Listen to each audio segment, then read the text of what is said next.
السلام علیکم دوستو، تاریخ لبیک والوں کے لیے دو نیوز ہیں۔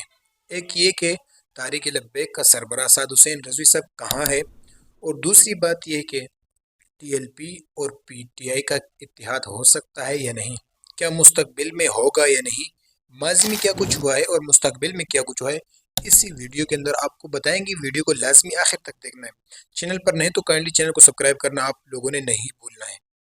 دوستو، آپ کو معلوم بھی ہے ٹی ایل پی ایک مذہبی سیاسی جماعت ہے جس نے امتیازی مذہبی ایکشن بالخصوص ناموسی رسالت کے حوالے سے انتہائی رد عمل دیا ہے۔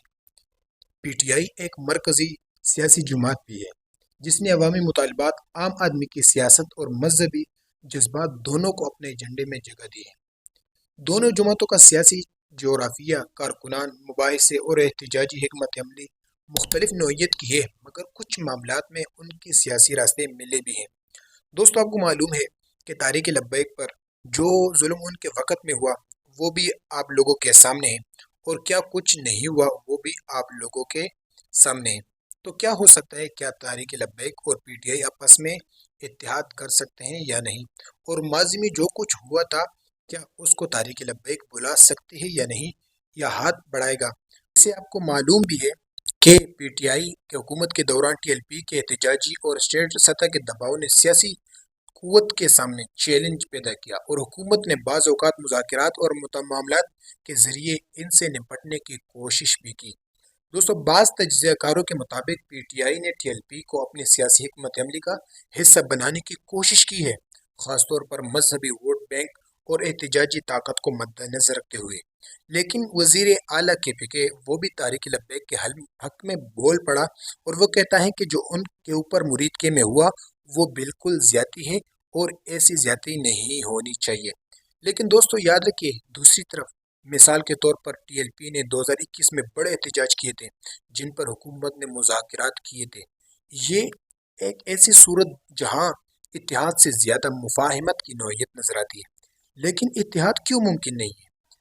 اگر پی ٹی آئی کو مذہبی جماعت کے اثرات اور ووٹ بینک کی تلاش ہو تو ٹی ایل پی ایک موقع فراہم کر سکتی ہے، لیکن ٹی ایل پی کی سڑک پر آواز بلند کرے یہ صلاحیت جو کہ سیاست میں دباؤ کے طور پر کام کر سکتی ہے۔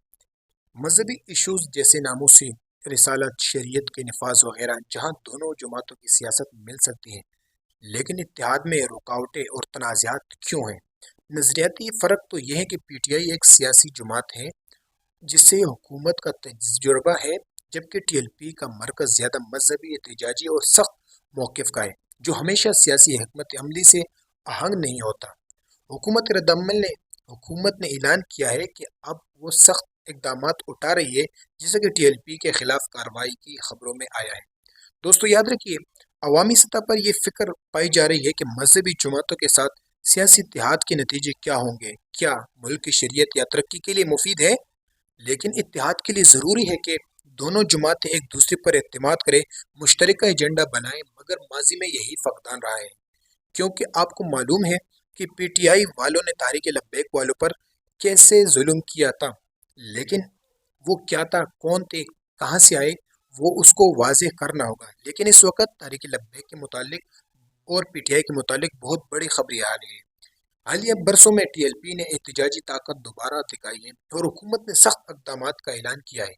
پی ٹی آئی کی سیاسی صورتحال بدل رہی ہے اور اس کے مذہبی جماعتوں کے ساتھ تعلقات کا نیا جائزہ درکار ہے، کیونکہ پی ٹی آئی کے اندر جو ان کے بڑے سربراہان تھے وہ اب اس وقت جو تھے وہ اب نہیں ہیں، بلکہ وہ نئے لوگ پی ٹی آئی کے اندر داخل ہو رہے ہیں، جیسے وزیر اعلیٰ کی پی کے وہ بھی اب وزیر اعلیٰ بنا ہے اور ظلم کے خلاف آواز اٹھا رہے ہیں۔ دوستو، سوشل میڈیا اور عوامی رابطے کے ذریعے دونوں جماعتیں نئی حکمت عملی اختیار کر رہی ہے، لیکن مستقبل کی سمت کیا ہے؟ اگر دونوں جماعتیں اتحاد کریں گے تو ممکنہ نتائج مذہبی اور سیاسی کے بارے میں ہیں۔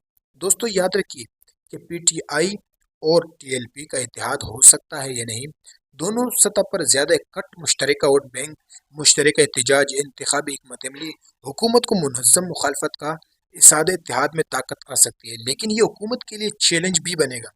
اگر اتحاد نہ ہوا یا ٹوٹ گیا تو نتائج ہو سکتے ہیں سیاسی مہمات میں تقسیم، مذہبی جماعت الگ رخ اختیار کر سکتی ہے، احتجاجی سطح پر فعال رہ سکتی ہے، پی ٹی آئی کو اپنے مذہبی حامیوں کی امیدیں پوری کرنے میں مشکلات کا سامنا پڑ سکتا ہے، لیکن سب سے اہم بات یہ ہے کہ اس کے اثرات پاکستان کے مذہبی سیاسی سیاست، حکومت کے پالیسیز اور عوامی رجوعات پر ہوں گے۔ دوستوں بھی آپ کو پتہ بھی ہے کہ حکومت کبھی بھی نہیں چاہے گا کہ پی ٹی آئی اور تحریک لبیک اکٹھا ہو جائے، لیکن تحریک لبیک پر جو ان وقت میں ظلم ہوا ان کو سامنے رکھتے ہوئے کیا تحریک لبیک ان کے ساتھ معاہدہ کرے گی یا نہیں؟ سہیل افریدی تو بہت بار بار ان کے حق میں بول پڑا، بار بار چاہے جہاں بھی ہو وہ اس کے حق میں ہاتھ اور بٹھاتا ہے اور ان کے حق میں بات کرتا ہے۔ اور دوسری بات یہ ہے کہ سعد رضوی صاحب کہاں ہیں؟ تو سعد رضوی صاحب ابھی تک ان کا کوئی مکمل پتہ نہیں ہے، چاہے میڈیا کے ذریعے ہو چاہے وہ اپنی کے ذریعے ہو۔ اور دوسری بات یہ ہے کہ سعد حسین رضوی صاحب کے جو گھر والے تھے ان کو پھر سے گرفتار کیا گیا، اٹک سے، اور اٹک ان کے گاؤں سے ان کو گرفتار کیا گیا۔ لیکن دوستو یاد رکھیے، کیا آپ سمجھتے ہیں کہ پی ٹی آئی اور ٹی ایل پی کا اتحاد ملک کی ترقی اور امن کے لیے مفید ہو سکتا ہے یا یہ خطرے کا باعث؟ اپنی رائے شیئر کریں، کیا مذہبی جماعتیں اور سیاسی جماعتوں کے ساتھ مل کر کام کرنا چاہیے، کیوں یا کیوں نہیں؟ دوستو یاد رکھیے، آپ لوگوں نے کمنٹس کے اندر اپنی رائے ضرور دینا ہے، کیونکہ اس وقت حکومت نے ٹی ایل پی کے جتنے بھی بینک اکاؤنٹ تھے، جتنے بھی مساجد مدارس تھے ان کو سیل کیا گیا ہے۔ دوستو یاد رکھیے، جائیداد اثاثے سب کو حکم دیا کہ سب کو سیل کر دو، اور وہ سیل کرنے کا جو سلسلہ ہے وہ اب بھی جاری ساری ہے۔ لیکن دوستو یاد رکھیے، اسلام آباد میں ٹی ایل پی کے دفاتر، مساجد، مدارس کو سیل کیا گیا، دفاتر جتنے بھی مساجد تھے وہ سب کو ان لوگوں نے سیل کر دیا۔ لیکن کیا ہو سکتا ہے؟ دوسری طرف عمران خان کے جو ماننے والے ہیں وہ بھی خاموش نہیں بیٹھنے والے، کیونکہ جو ابھی وزیر اعلیٰ کے پکے ہے وہ بار بار یہ بات کرتا ہے کہ یار ہمارے ریحان یعنی ہمارے خان صاحب کے ساتھ ملاقات کیوں نہیں ہوتی، کیوں نہیں ہونے دیتا یہ ملاقات۔ تو دوستو یہی سی بات پر بھی میں بہت آپ کو گفتگو کروں گا، آپ لوگوں نے ہمارے ساتھ قائم اور دائم رہنا ہے تاکہ آپ کو کچھ حل نکل جائے کہ کیا تحریک لبیک پر جو اس وقت ہو رہا ہے کیا یہ ہونا چاہیے یا نہیں ہونا چاہیے۔ دیکھیں، ہر ملک کے اندر یہ جمہوریت ہے، اور جمہوریت کے اندر ہر کسی کو یہ حق حاصل ہے کہ وہ اپنے حق کے لیے آواز اٹھائے۔ پھر تحریک لبیک نے تو جو آواز اٹھائی وہ اپنے حق کے لیے نہیں بلکہ فلسطین کے لیے آواز اٹھائی ہے۔ تو یہ کون سا جرم ہے جو فلسطین کے لیے آواز اٹھانا جرم بن گیا؟ ایسے نہیں ہو سکتا اور یہ نہیں ہونا چاہیے۔ دوستو ہمارے ادارے بھی ہمارے ہیں، فوج بھی ہمارا ہے، سب کچھ ہمارا ہے، ملک بھی ہمارا ہے، لیکن یہ کون ہے جو اس طرح کرتا ہے، جو انسانیت کو نہیں دیکھتا، پھر مسلمانوں کو نہیں دیکھتا، مسلمان دوسرا مسلمان کے ساتھ لڑتا ہے؟ کیوں لڑتا ہے؟ دوستو یاد رکھیے، تحریک لبیک پاکستان ایک مذہبی سیاسی جماعت ہے جو نامیوں سے رسالت اور دیگر معاملات پر سرگرم رہی ہے۔ حکومت پنجاب نے ٹی ایل پی کی جائیداد اثاثے سب کچھ حکم دیا کہ اس کو سیل کیا جائے اور اس کو اپنے قبضے میں لیا جائے، لیکن سعد رضوی صاحب اب تک خاموش ہے، کہاں ہے، کیوں نہیں نکلتا؟ لیکن حکام کے مطابق سعد رضوی کو تلاش کیا جا رہا ہے۔ کیا سعد رضوی صاحب کو تلاش کریں گے ہو جائے گا، مل جائے گا؟ نہیں مل سکتا، تو یہ بہت مشکل بات ہے، کیونکہ ابھی تک میڈیا کے اندر رکن شورا کچھ لوگ کہتے ہیں کہ سعد رضوی صاحب اب ٹھیک ہے اور بالکل درست ہے، اور ان کا پتہ بھی چلے گا کہ سعد حسین رضوی صاحب کیوں خاموش ہے، کیوں آواز نہیں اٹھاتا۔ تو اسی کے اندر آپ لوگوں کو بتانا چاہتے ہیں کہ سعد حسین رضوی صاحب سمیت 21 ٹی ایل پی رہنماؤں کے خلاف مرید کے تانہ روات میں انسداد، دہشت گردی، ایک کریک قتل کی کوشش، عوام کو اکسانے اور دیگر سنگین دفعات کے تحت مقدمہ درج کیا گیا ہے۔ تو کیا ہو سکتا ہے، ہم آپ کو بتائیں گے اس ویڈیو کے اندر۔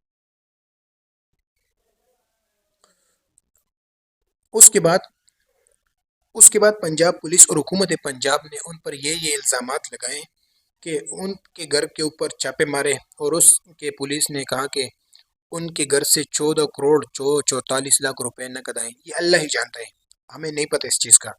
تقریباً 6 کروڑ 34 لاکھ روپے مالیت کا سونا بھی ملا۔ جی، یہ بھی اللہ ہی جانتا ہے، ہم اس کے بارے میں جھوٹ نہیں بول سکتے، کیونکہ اگر ان کے پاس اتنا مال ہوتا تو ابھی وہ بڑے بڑے بنگلے اور لندن میں بیٹھا ہوتا، لیکن یہ نہیں ہو سکتا۔ اس کے علاوہ ان کے بہت یعنی انڈیا کی کرنسی، فلانی کرنسی، ڈنگانی کرنسی، جو لوگ انڈیا کے مخالف ہو، جو کفار کے مخالف ہو، ان کے نوٹ استعمال کیسے کریں گے؟ وہ تو ان کو دیکھتے بھی نہیں ہیں، تو نوٹ کیسے استعمال کریں گے؟ دوستو یاد رکھیے، سعد رضوی نے مرید کے میں پریس کانفرنس کی اور کہا کہ ان کے پاس مارچ کی اجازت نامہ ہے اور حکومت کے ساتھ مذاکرات کے دروازے ابھی بند نہیں ہوئے۔